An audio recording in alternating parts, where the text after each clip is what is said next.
агентии обу ҳавошиносии тоҷикистон дар 5 рӯзи аввали соли нав дар водиҳои ҷумҳурӣ бориши борон ва дар кӯҳҳо боридани барфро пешбинӣ мекунад. муовини директори агентии обу ҳавошиносии тоҷикистон ҷамила байдуллоева ба хабаргузории ховар гуфт рӯзи 1 январ дар тамоми ҷумҳурӣ ҳаво абрунок шуда дар баъзе ҳолатҳо борон меборад. дар водиҳо борон борида, дар доманакӯҳо борон ба барф мубаддал гардида, дар баъзе ноҳияҳо туман мефарояд.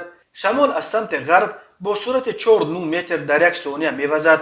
вобаста ба ҳавои 5 рӯзи аввали соли 2022 ҷамила байдуллоева зикрӣ намуд ки тибқи пешгӯии агентии обуҳавошиносӣ дар натиҷаи ҳаракат кардани циклонҳо дар водиҳо асосан борон ва дар қисматҳои кӯҳӣ бориши барф дар назар дошта шудааст.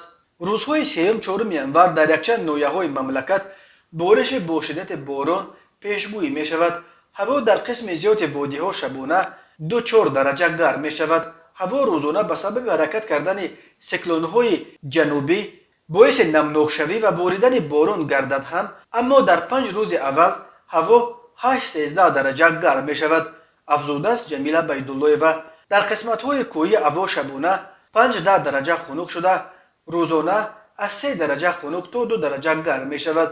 ҳаво дар ноҳияҳои баландкӯҳи вилояти мухтори кӯҳистони Бадахшон ва дар қисматҳои шарқи вилоят шабона 23-28 дараҷа хунук ва рӯзона 8-13 дараҷа хунук мешавад.